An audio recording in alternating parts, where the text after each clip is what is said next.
Hello friends, welcome back to boost your knowledge.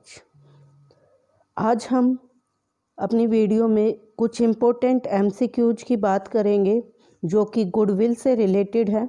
इसके first part में हमने theoretical base किया है गुडविल का। आज हम इसका सेकंड पार्ट कर रहे हैं जिसमें हम इम्पोर्टेंट एमसीक्यू कर रहे हैं। तो आइए स्टार्ट करते हैं अपनी वीडियो, जिसमें हमारा फर्स्ट क्वेश्चन है गेनिंग रेशो। यहाँ पर हमसे पूछा गया है कि गेनिंग रेशो जो है वो किसके इक्वल होता है। तो गेनिंग मीन्स जो प्रॉफिटेबल हो। अब प्रॉफिट कब होगा? जब हमें कोई नई चीज़ ज़्यादा मिल रही होगी और पुरानी कम हो उससे। मीन्स जब हमारा बढ़ जाता है प्राइस तभी प्रॉफिट होता है, गेन होता है। तो न्यू माइनस ओल्ड क्या होता है? हमेशा हमारा गेनिंग रेशो होता है। तो ऑप्शन सी जो होगा हमारा यहाँ पर राइट ऑप्शन हो जाएगा। और ओल्ड माइनस न्यू क्या होता है? सेक्रीफाइस होता है। जब हमारा पुराना ज़्यादा था और नया कम हो जाता है, मीन्स हमने कुछ सेक्रीफाइस कर दिया है, तो वो हमारा होता है sacrificing ratio. Now second question, A and B were partners in a firm sharing profit. यहाँ ये रेशो है हमारा प्रॉफिट एंड लॉस रेशो आएगा equally with effect from 1 April 2019। A और बी दो पार्टनर्स है और उनका प्रॉफिट शेयरिंग रेशो जो है वो क्या है? इक्वली है। They agreed to share profit in the ratio of 4:3। अब वो फ्यूचर में क्या करेंगे? 4:3 का रेशो अपना रखेंगे। Due to change in profit sharing ratio B gain और सेक्रीफाइस विल बी। तो जो प्रॉफिट शेयरिंग रेशियो में चेंज आया उसके कारण बी को गेन हुआ या सेक्रीफाइस हुआ है और कितना हुआ है वो हमें यहाँ कैलकुलेट करना है। तो बात करते हैं अगर हम इक्वली के टाइम पर, तो 1:1 मीन्स उसको क्या लिख सकते हैं? 1/2 एंड 1/2। ये पहले ओल्ड रेशो था। फिर न्यू रेशो क्या हो गया? 4/3 मीन्स उसको क्या लिख सकते हैं हम? 4/7 रेशो 3/7। अब हमसे बी का पूछा गया। ये जो पोर्शन है ये ए का है और ये जो पोर्शन है हमारा ये बी का है। तो यहाँ पर जब हम बात करेंगे बी का कैलकुलेट करने के लिए, तो इसमें जो होगा हमारा क्या हो जाएगा? हमें नहीं पता कि ओल्ड है या सेक्रीफाइसिंग है या फिर गेन है, तो हम कोई भी एक उठा लेंगे। गेनिंग रेशो जो कि हमारा न्यू माइनस ओल्ड होता है, या फिर सेक्रीफाइसिंग रेशो जो हमारा ओल्ड माइनस न्यू होता है। तो सेक्रीफाइसिंग से कैलकुलेट करते हैं। सेक्रीफाइसिंग में ओल्ड हमारा क्या है? 1/2 है। ओल्ड है हमारा 1/2 और न्यू है हमारा 3/7। यहाँ पे सबसे पहले एलसीएम लेंगे तो एलसीएम हमारा हो जाएगा 14। ऊपर हमारा जो है यहाँ इसकी 7 से मल्टीप्लाई कर देंगे, 1 की 7 से और 3 की 6 से। तो ये आ गया हमारा 1/14। और हमने सेक्रीफाइसिंग रेशो लिया था और उसमें पॉजिटिव ही आ रहा है, तो ये हमारा क्या कर रहा है? सेक्रीफाइस कर रहा है। अगर यहाँ पर सेक्रीफाइसिंग रेशो लेने पर नेगेटिव में आंसर हमारा आ जाता तो ये बन जाता गेनिंग। इस तरह से हम पता कर सकते हैं कि उसने गेन किया या सेक्रीफाइस किया, दोनों में से कोई भी लेकर। तो आंसर आया हमारा 1/14 सेक्रीफाइस। तो ऑप्शन बी जो होगा हमारा यहाँ पर राइट ऑप्शन हो जाएगा। नेक्स्ट क्वेश्चन है हमारा the excess amount which the firm can get on selling of its assets over and above the saleable value of its assets is called. अगर किसी एसेट्स की जो सेल्स वैल्यू है, saleable value means sales value जो है उससे ज़्यादा, over and above मतलब उससे ज़्यादा पर अगर कोई एसेट सेल की जाती है, मान लो कोई एसेट्स आपकी क्या है 15,000 की है और आपने 20,000 में बेच दी तो 5,000 का प्रॉफिट है। यहाँ पर जो है फर्म की सभी एसेट्स की बात की गई है। तो ऐसी सिचुएशन में ये फर्म पूरी एसेट सेल कर रही होती है, तो जितना वैल्यू ज़्यादा मिल रही होती है सेल्स करने पर उसको हम क्या बोलते हैं? गुडविल बोलते हैं। तो ऑप्शन डी जो होगा हमारे यहाँ पर राइट ऑप्शन हो जाएगा। नेक्स्ट क्वेश्चन है when goodwill is not purchase. जब गुडविल को परचेज नहीं किया जाता है, गुडविल अकाउंट कैन बी। तो गुडविल अकाउंट हमारा क्या होता है? कभी भी बुक्स में शो नहीं किया जाता। तो ऑप्शन ए जो होगा यहाँ पर हमारा राइट ऑप्शन होगा, never be राइज्ड in the books. कभी भी बुक्स में राइज नहीं होता है। गुडविल की दो कैटेगरी होती है हमारी, एक सेल्फ जनरेटेड गुडविल होती है और दूसरी परचेज गुडविल होती है। जो परचेज गुडविल होती है उसको तो हम बुक्स ऑफ अकाउंट में शो करते हैं, लेकिन जो सेल्फ जनरेटेड गुडविल होती है वो कभी भी बुक्स में राइज नहीं की जाती, मीन्स उसको शो नहीं किया जाता है। तो note purchase means self generated की बात कर रहा है तो बुक्स में शो नहीं होंगी, इसलिए हमारा ऑप्शन ए जो होगा यहाँ पर राइट ऑप्शन हो जाएगा। नेक्स्ट क्वेश्चन है हमारा question number 5, weighted average method of calculating goodwill be used when goodwill be calculated और यूज्ड। हमारा क्या होगा, हमसे पूछा गया है कि वेटेड एवरेज मेथड हमें कब कैलकुलेट करना है। तो वेटेड एवरेज मेथड जो है हम ट्रेंड्स के टाइम पर कैलकुलेट करते हैं, मींस जब हमारे किसी ईयर के प्रॉफिट को ज़्यादा इम्पोर्टेंस देनी हो और किसी ईयर के प्रॉफिट को कम इम्पोर्टेंस देनी हो। जैसे जो हमारे लेटेस्ट ईयर होते हैं उनको ज़्यादा वेटेज दी जाती है और जो ओल्डेस्ट होते हैं उनको सबसे कम वेटेज दी जाती है। तो बी ऑप्शन जो होगा हमारे यहाँ पर राइट ऑप्शन हो जाएगा। नेक्स्ट है हमारा the formula for capitalization of super profit method is. तो अगर हम ऑप्शन ए को देखते हैं तो वो कह रहा है super profit into number of year purchase. ये सिर्फ सुपर प्रॉफिट मेथड का फॉर्मूला, ना कि कैपिटलाइजेशन ऑफ सुपर मेथड का। सेकंड कह रहा है हमारा super profit into 100 by normal rate of returns. ये हमारा जो है capitalization of super profit method का फॉर्मूला है। तो बी ऑप्शन जो होगा हमारा यहाँ पर राइट ऑप्शन हो जाएगा। सी की अगर हम बात करते हैं तो उसमें अब लिखा गया है कि super profit minus normal profit. तो ऐसा कोई प्रॉफिट नहीं होता जो हम सुपर प्रॉफिट में से नॉर्मल प्रॉफिट माइनस करके निकालें। एवरेज प्रॉफिट में से जब हम नॉर्मल प्रॉफिट माइनस करते हैं तो हमारा जो है सुपर प्रॉफिट कैलकुलेट होता है। और अगर यहाँ पर एवरेज प्रॉफिट होता है तो दोनों क्या हो जाते, बी और सी सेम हो जाते, तब हमारे जो दोनों ऑप्शन सही होते। यहाँ पर सुपर में से नॉर्मल माइनस किया गया तो इसलिए ये गलत है।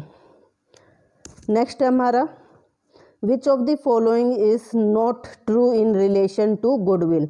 इनमें से गुडविल के रिलेशन में कौन सा सही नहीं है, मीन्स हमें रॉन्ग को, फॉल्स को जो है डिडक्ट करना है। पहला कह रहा है it is an intangible assets, तो ये तो ट्रू है, तो ये तो ऑप्शन में नहीं आएगा हमारा। फिर है it is a factitious assets, factitious नहीं फिक्टिशियस आएगा हमारे यहाँ पर। ये गुडविल फिक्टिशियस एसेट्स नहीं होती, ये बात बिल्कुल रॉन्ग है, इसलिए नॉट ट्रू हो गई। तो बी ऑप्शन हमारा यहाँ पर राइट हो जाएगा। इसकी रिलाइजेबल वैल्यू भी होती है, जब हम सेल करते हैं तो हमें गुडविल की वैल्यू रिसीव होती है, तो ये रिलाइजेबल वैल्यू है, ये बात भी ट्रू है। तो सी भी यहाँ से हट जाएगा, तो ऑप्शन बी जो होगा हमारा यहाँ पर राइट ऑप्शन रहेगा। नेक्स्ट है हमारा A B and C are partner sharing in the ratio of 4:3:2 decided to share profit equally. पहले इनका प्रॉफिट शेयरिंग रेशियो 4:3:2 था, अब वो इक्वली करना चाहते हैं। Goodwill of the firm is valued at ₹10,800। Goodwill की वैल्यू कितनी निकाली गई है, 10,800 है। एडजस्टमेंट एंट्री आपको बतानी है। तो जब भी गुडविल की एडजस्टमेंट एंट्री की जाती है तो गेनिंग पार्टनर को डेबिट किया जाता है और जो सेक्रीफाइसिंग पार्टनर होता है उसको क्रेडिट कर दिया जाता है। तो इसके लिए हमें पहले निकालना पड़ेगा कि गेन कौन कर रहा है और सेक्रीफाइस कौन कर रहा है, तो वो कैलकुलेट करेंगे हम। उसके लिए सेक्रीफाइसिंग रेशियो का फॉर्मूला लगाएंगे जो कि हमारा क्या है, ओल्ड माइनस न्यू। तो ओल्ड माइनस न्यू करने के लिए हम पहले जैसे एक पेज ले लेते हैं, ये हमारा जो है ओल्ड रेशियो जो है हमारा यहाँ पर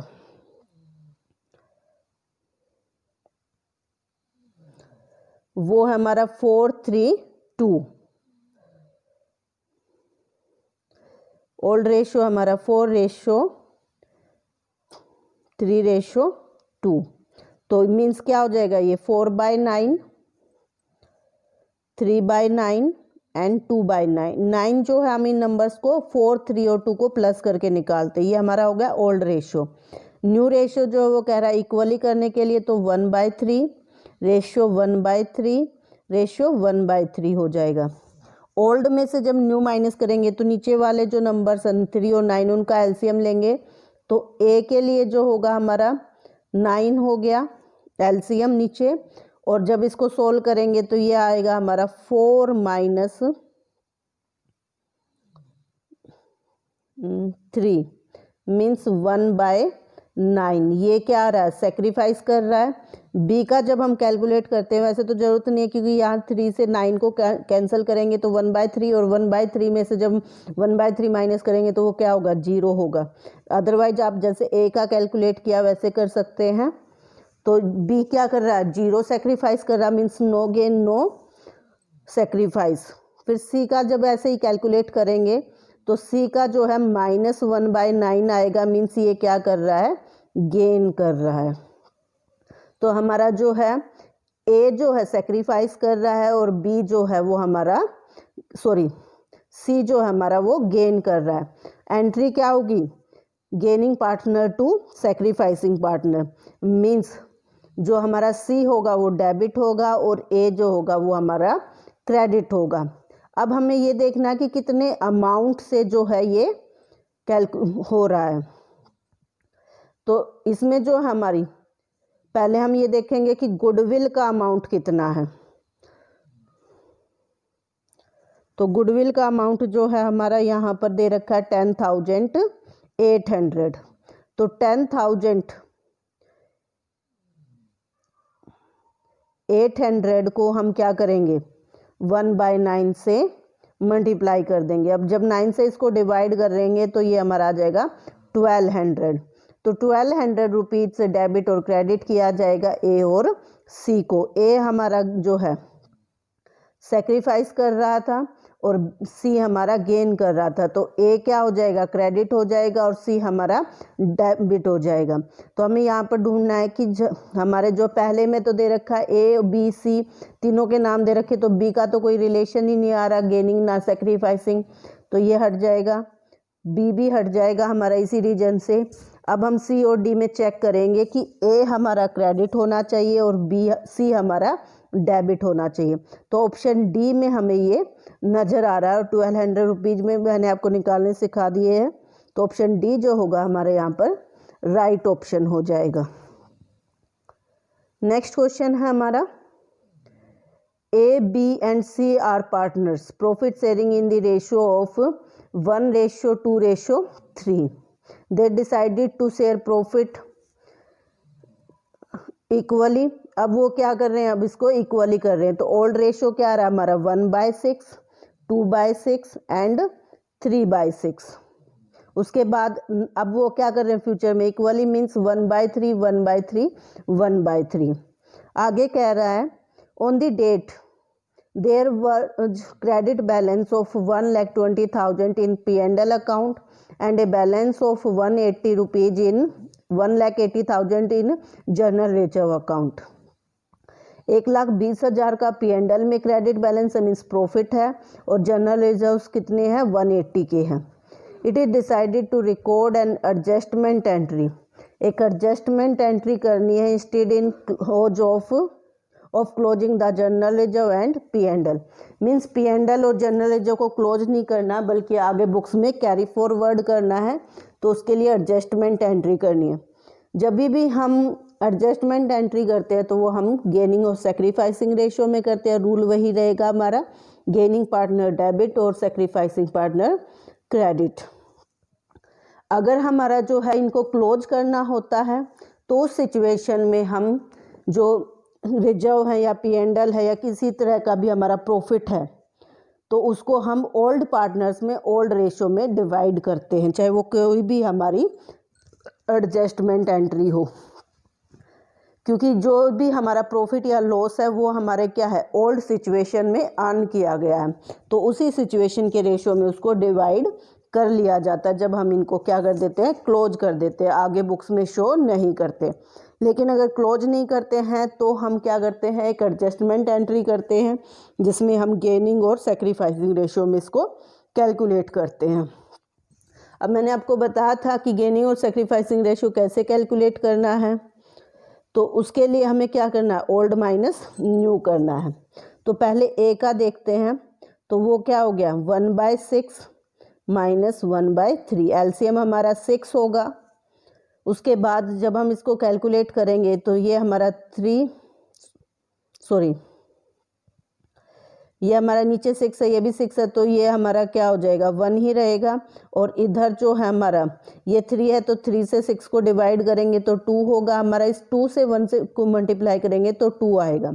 अब इनको जब हम सोल्व करेंगे 1 - 2 इक्वल टू क्या हो जाएगा हमारा -1/6।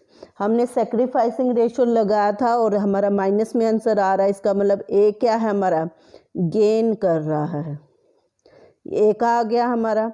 अब हम बी की बात करते हैं, तो बी का ओल्ड रेशो क्या है हमारा 2/6 और न्यू रेशो क्या है 1/3। या तो एलसीएम लेके सोल्व करो, या यहाँ से नजर आ रहा है इसको मिनिमम करेंगे तो 1/3 और 1/3। 1/3 में से 1/3 माइनस कर रहे हैं 0, मीन्स बी जो है अभी भी ना सेक्रीफाइस कर रहा है और ना ही गेन कर रहा है।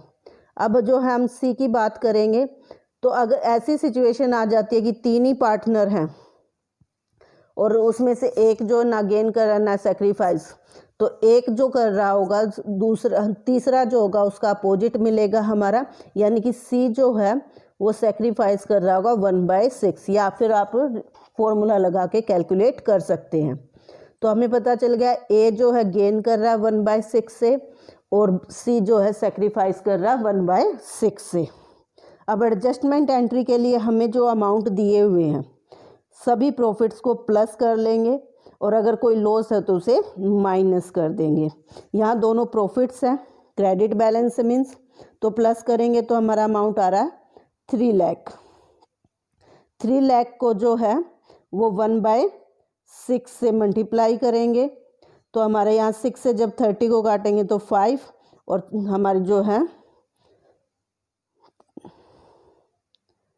6 × 5 = 30 हो गया हमारा। 1 मिनट 10, तो ये हमारा कितना हो गया 50,000 जो हमारा अमाउंट आ रहा है। तो इस अमाउंट से हम क्या कर देंगे, यहाँ इनका अमाउंट लिखने में जो है ये जीरोज की गड़बड़ कर रखी है, इसलिए थोड़ा हो रहा है दिक्कत।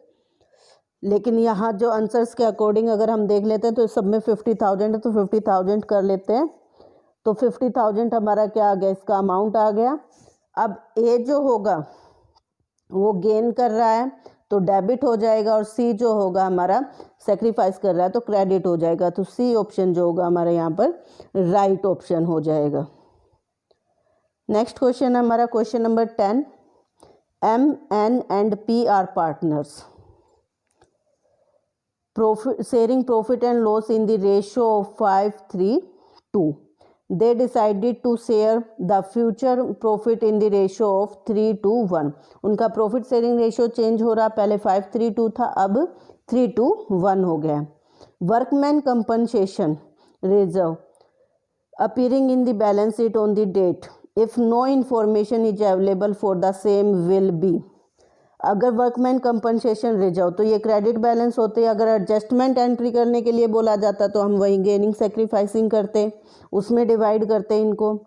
लेकिन यहाँ पर कोई भी इंफॉर्मेशन जब नहीं बोली जाती है, तो मैंने आपको बताया था कि इसका मतलब क्या है, उसको क्लोज करना है, और क्लोज करते हैं तो हम ओल्ड रेशियो में उसे डिस्ट्रीब्यूट करते हैं। तो ऑप्शन ए जो होगा हमारा यहाँ पर राइट ऑप्शन हो जाएगा, distributed to partners in old profit sharing ratio. आज के लिए इतना ही। आई होप आपको सभी क्वेश्चंस अच्छे से समझ आए होंगे। अगर किसी भी क्वेश्चन में डाउट है या आप कोई और क्वेश्चन पूछना चाहते हैं तो वीडियो के कमेंट बॉक्स में कमेंट करके आप पूछ सकते हैं। अगर वीडियो पसंद आई है तो इसे लाइक शेयर ज़रूर कीजिए, और अगर आप मेरे चैनल पर नए हैं तो चैनल को सब्सक्राइब कर लीजिए और साथ में लगे हुए बेल आइकन को प्रेस कर लीजिए ताकि आपको आने वाली सभी वीडियोज़ के नोटिफिकेशन मिल सकें। Thank you.